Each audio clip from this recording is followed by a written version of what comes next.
आज जेल में कुछ ज़्यादा ही चहल पहल हो रखी है।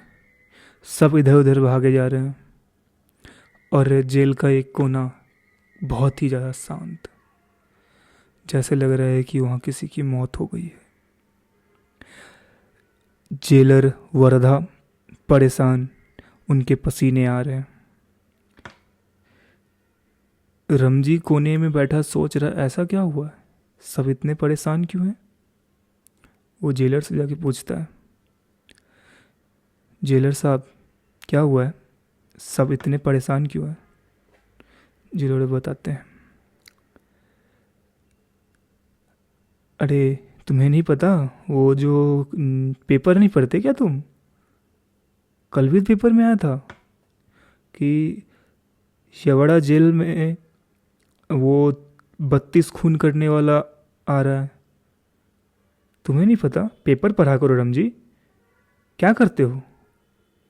इतने बड़े बड़े मुजरिम लोग हैं, कैदी लोग हैं यहाँ पे, तुम्हें पता नहीं कौन क्या आ रहा है, थोड़ा देख लिया करो। हमें जेल का सुरक्षा बढ़ाना पड़ेगा। किशोर को बुलाओ, तुमसे अच्छा तो वो है, आखिरकार उसको कुछ पता रहता है। रमजी सर झुकाए सुन रहा था। फिर वो बोलते, ठीक है जेलर साहब, मैं जाता हूँ। रमजी उन जेलर साहब के कमरे से बाहर निकलता है और देखता है कि कुछ कांस्टेबल्स खड़े हैं। उनमें से किसी एक को कहता है कि जेलर साहब किशोर को बुला रहे हैं, उसे जल्दी भेजो। और फिर वो चल जाता है किचन में देखने के लिए कि आज क्या बन रहा है, क्योंकि कैदी लोग हैं, कुछ भी कर सकते हैं खाना नहीं मिलेगा तो। और वैसे भी वो लोग काम करते हैं रोज़, अभी वो बाहर ही हैं, उनको भी फिर अंदर पहुंचाना है। तो रमजी अपने काम में लग जाता है। ठीक 12 बजे एक गाड़ी जेल के गेट के पास रुकती है। 3 कांस्टेबल और एक एसपी आते हैं साथ में, और साथ में एक कैदी रहता है।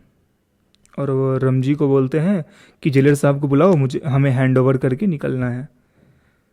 ठीक है, जेलर साहब को बुलाया जाता है, वो आते हैं और इसी में बात चलती है कि ये बहुत बड़ा कैदी है, बहुत लोगों का खून किया है इसने, और यही सब बातें चली जा रही है। फाइल्स वगैरह देते हैं जेलर्स को।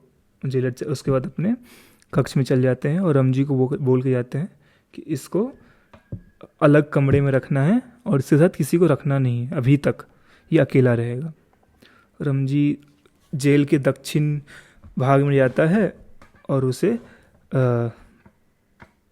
बंद कर देता है। एक कमरे में, खाली कमरा था, उसमें 1 से 2 लोग रह सकते, इतना छोटा था, क्योंकि जेल में अक्सर बहुत ज़्यादा लोग रहते हैं, बट उस कमरे में सिर्फ 1 से 2, क्योंकि बहुत छोटा कमरा है। और वो कमरा किस तरह से इस्तेमाल होता है मैं आपको समझाता हूँ। वो कमरा एक तरह से सज़ा देने के लिए इस्तेमाल किया। जब कोई कैदी बहुत ज़्यादा लड़ाई झगड़ा करे जेल में या फिर अनुशासन को तो भंग करे, तब उस कमरे में जाके उसको बंद कर दिया जाता है सज़ा के लिए। उसको खाना पीना नहीं दिया जाता। उसमें सुलभ शौचालय का ही प्रबंध नहीं है, इतना छोटा और इतना गंदा कमरा है वो। तो उसमें बंद करके चल जाता है रमजी। रमजी सोचता है, ये तो उतना बुरा नहीं लगता जैसा लोग कह रहे हैं, मुझे तो भला मानुस ही लगता है।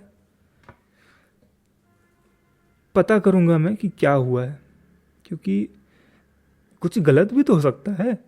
32 खून कोई इंसान कर सकता है भला? 32 बहुत बड़ी संख्या है। मेरी तो उतनी उम्र भी नहीं है, और मेरे 2 बच्चे हैं, एक बेटी और एक बेटा। बेटा भी 15 साल का है और बेटी छोटी है मेरी। और 32 खून इंसान कर कैसे सकता है? वो इंसान की मानसिकता कैसी होगी?